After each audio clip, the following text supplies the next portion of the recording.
That's what he's talking about. He's not saying that you didn't fulfill the law. That he put in there. Ask him to quote the verse where he says, because you did not fulfill the law, I do not know you. He cannot because he's lying. So he keeps lying. Now he keeps going back to the Old Testament, to the Deuteronomy and say, oh, they were prostituting, they were forced, they were... None of the text says anything about that. We have gone over it 3 or 4 times. He keeps going back, trying to force it into the Bible. It's not in there. Whereas it's clearly in the Quran. It just says, if they're married. Now he's even said that Bible says even if they're married, you can have sex with them. It does not say that. It says take them as your wife. It doesn't say take them as your slave. It doesn't say that. And if they were taken as wife after 1 month of mourning, that becomes a real wife. It's not like if you're a slave, you don't have to give them 1 month to mourn or any time to mourn with the head shaven and everything to fulfill all the traditions and everything. He is allowing for all that. That's the God of the Bible. It has nothing to do with the God of Islam. The God of Islam says, no, that woman that you took, you can have sex with her. Doesn't matter if her husband is alive or not. That's the way it is. What time is it? Okay, so it's a misquote again of the Bible when it's going back to Jesus saying that Jesus is saying, I free you from the... Yes, he said, I fulfilled the law. It is finished. On the cross, he said, it is finished. He has done what was needed to be done. Because if he knows the proper... He takes one verse. He said, go to verse 4, go to verse 4. I read from 1 to 4. It's on camera. Okay. Right. So now, if I come to the point, I'm also going soon. If I come to the point, 2 minutes. If I come to the point where he said Jesus, the people, according to the Gospel of Matthew chapter 7, verse 21 to 23, he said those are false Christians. The verse, according to the verse itself, the context, it's not about they were false Christians. Jesus, the reason he blamed them is not because they were false Christians, and he never said you are false followers. Give me the verse again. He said, get away from me, you evildoers. Iniquity. It's on breaking the law. The reason what's the quote? Chapter 21 and Matthew chapter 7, verse 21 to 23. So now what I'm saying is, Christians always say this verse is about false Christians. But according to the context, it does not mention false Christians. It's about the Christians who believe Jesus as their Lord, but it's not capital L. But they put as a capital L, but we don't do that. Anyways, whatever. But Jesus, the reason he blamed them, and he will say to them, depart away from me, you evildoers. Because of what? Breaking the law. So if Jesus came to fulfill and free Christians from the law, why in Judgment Day Jesus will deny Christians because of their evil deeds and breaking the law? If they don't have law, that means they can marry 10 wives.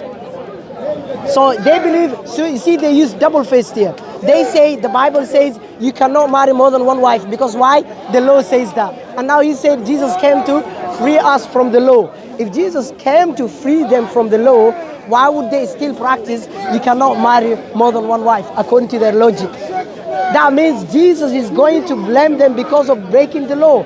And Matthew chapter 15 verse 4, Jesus ordered children to be killed, any child who cursed his parents. All right. Now I'm going to go to the last point first, because in the Old Testament, it was not one woman you could divorce. In the New Testament, Jesus said, I did that in the Old Testament. It's not the law anymore. So he's lying again. The Christian law is you get married, and that's the way it is. With one woman. It does not follow the Old Testament was not one woman you can divorce and get another woman. So he's misquoting again. I don't know why he keeps doing that. It says it's on camera. People have video. You can Google everything that he's talking about. Now he says in chapter... Time for you, yeah? Okay, time it, yeah. Okay, so he says in Matthew chapter 27, verse 21. I'm going to read... No, chapter 7. Chapter 7, verse 21. Be doers of the word. Not everyone that... I'm going to read like from 21 to 29 real quick, because I want to expose his misquote again. Okay, there we go. Okay, and now not everyone who said to me, Lord, Lord, shall enter into the kingdom of heaven, but those who do it the will of thy Father which is in heaven. Okay, the will of the Father, he's quoting that as the law. The will of the Father is explained in the Bible as believing in Jesus. That's the will of the Father. Ask him, show me, I'm going to ask you right now, show me where the will of the Father is the commandment, fulfillment of the commandment. It's not. This is a lie. So that's lie number one. That is not the will of the Father. Okay, many will say all this. So because they did not fulfill the will of the Father, which was to believe in Jesus, because the Jews, he's talking to Jews, because the Jews are not, if they don't believe in him, and it goes on to give you if I read the whole passage, I'm going to read 5 verses real quick.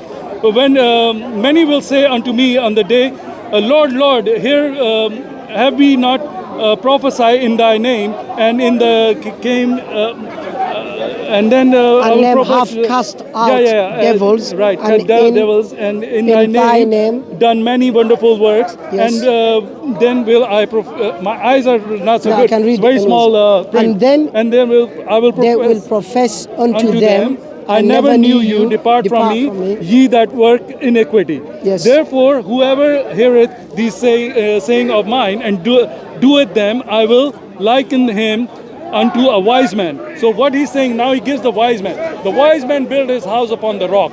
The rock in Bible is Jesus. He's the cornerstone. That means that if your faith is built on Jesus, then you will be saved. He's talking about salvation here. He's saying the wise man built his house upon the rock. So that this whole passage is about faith in Jesus. Has nothing to do with fulfilling the law. I asked him again, where does the will of God means the law? Time. Okay. So now again, I'm just repeating the same thing. Even now, Christians believe Jesus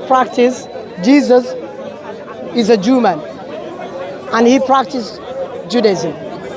And the law of Jesus is Torah. The law of Jesus is not New Testament, and there's no law in New Testament anyways. And now I'm challenging any Christians. They are double-faced, some Christians. So they say it's got nothing to do with our Torah, so you can ask us about the New Testament. So my challenge to Christians, I want where it says in the New Testament, you cannot have sex and slaves and women, captives women, and you cannot have sex with them. There's nowhere it says in the New Testament. I challenge any Christian to show me a psalm. I'm challenging you to show me. Did you take my challenge? Did you show me where that means will of God means the 10 Commandments? Show me. Show me the will of God is the commandments. Show me. Now what I'm saying is, that was my challenge. My challenge. Christians always say the Old Testament has got nothing to do with us. But when they refute Muslims, they quote from Old Testament refuting Muslims. But when we refute them by quoting from Old Testament, they say it's got nothing to do with us. See?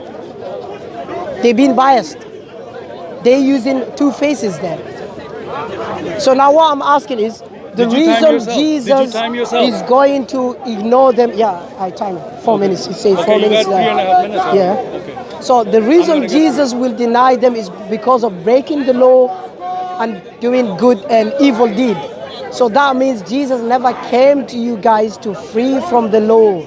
Otherwise, Jesus, you wouldn't believe to marry more than one wife. It's against the law. What law is that? It's the New Testament. That's what you believe. Okay, so do not tell me Jesus came to free you from the law. 4 minutes. Okay. You got 4 minutes. I'm not repeating this time. Okay, you got 4 minutes. No, it was yours 2 minutes and then I carried on. Come on. I'm not lying. I'm fasting. No. I swear. If I say wallah, not 2 minutes. I'm not lying. Okay, I'll have 3 minutes. Okay. But I'm saying I didn't stop the yours. 3 minutes now. Okay. So we can start. Okay.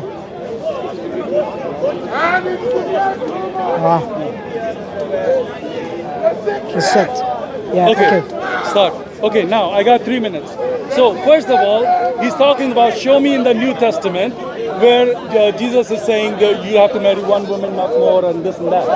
I'll give you the verse. No, I'm not talking about that. What are you talking about? I'm talking about, my challenge to you is, I was proving your point as an invalid, because you said, okay, you said, talking, so we're going to stop that. I'll pause for you. Okay. Because you said Jesus came to us to free, he came to free from the law, yeah. us from the law. Yeah. So if you believe that, why would you still practice and believe that polygamy is prohibited when you believe Jesus came to free you from the law, which means you can do whatever you want? So you're saying Jesus allowed for polygamy?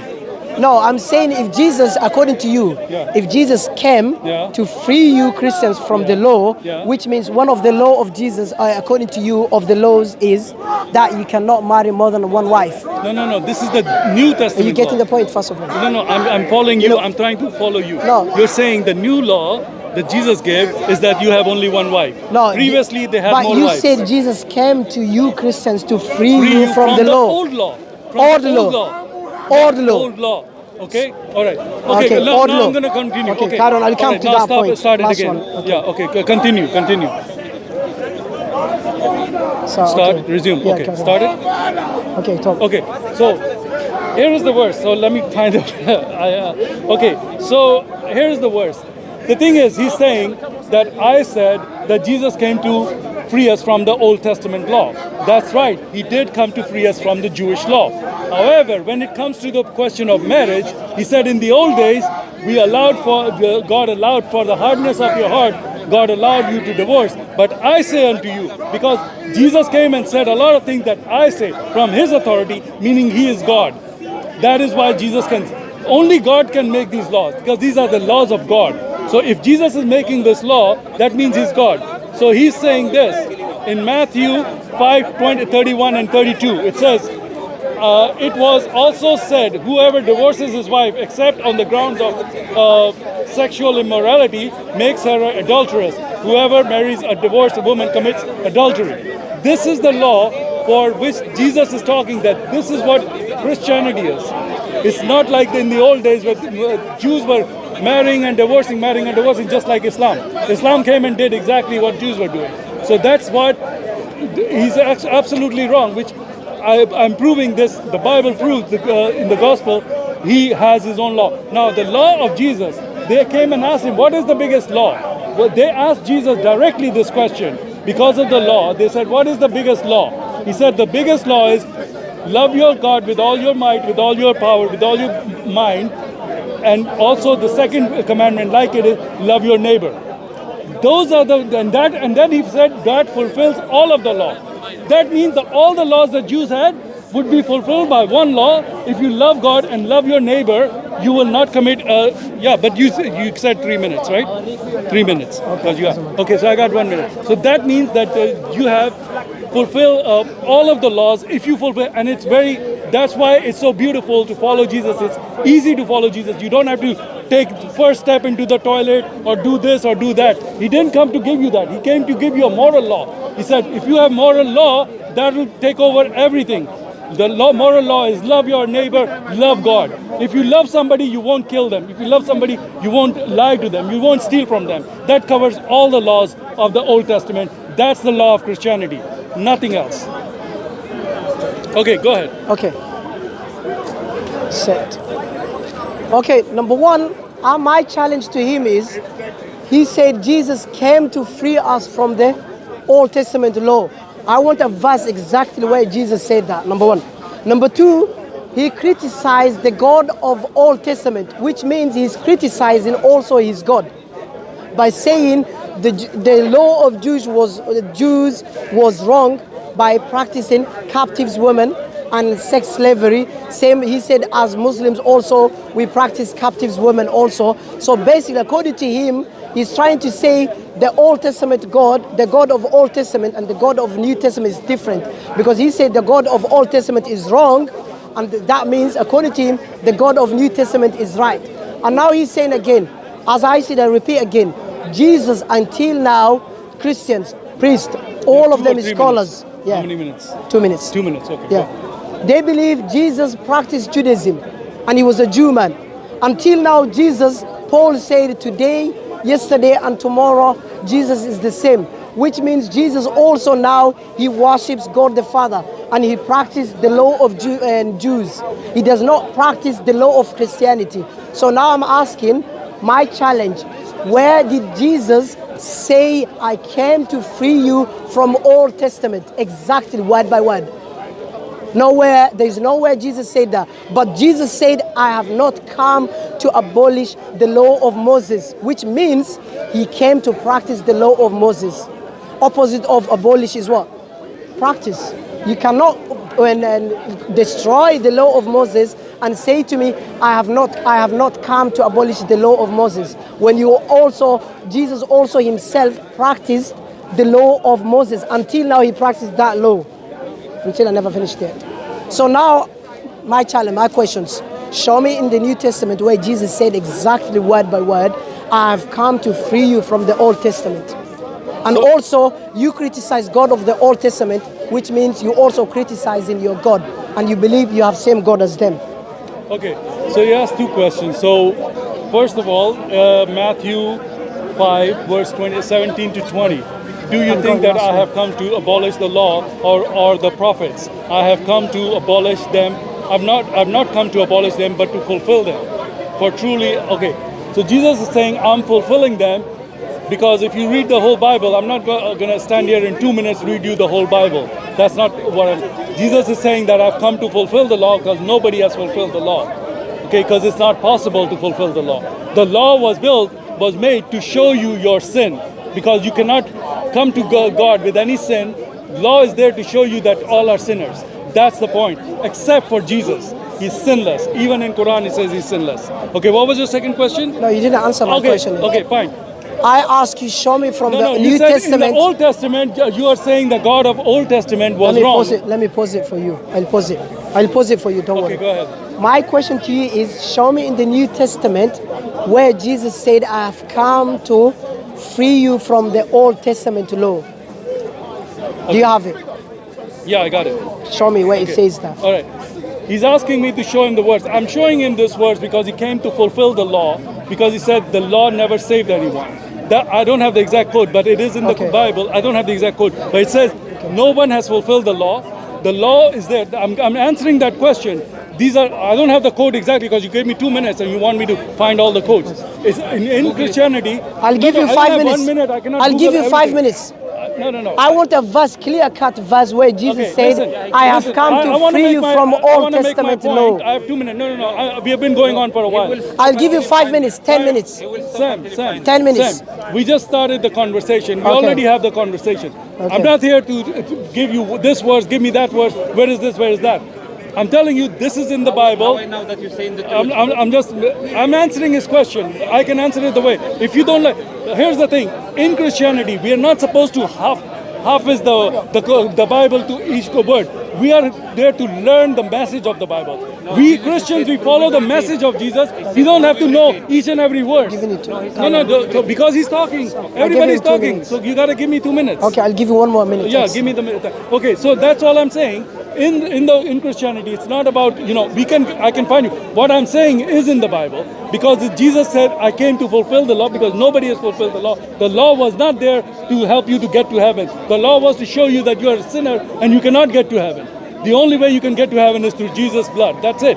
And then he said, what is the biggest commandment? He said, love your God and love your neighbor. So this is the law of the New Testament. Okay? Has nothing to... So if he gives this law, that means that and it says in that law, it says this fulfills all the other laws. So that is your verse, that quote that I just gave you. Let me pause it. You said you give me 1 minute. No, I'll give you, but I'm asking you, you said something fine, wrong yeah. here. What? Okay, You said the law of Old Testament is love God and love your neighbor, yes? No, New Testament. New Testament. New Testament. Did Jesus quote from Old Testament or Old Testament or New, that he said by his own? When he said Jesus, love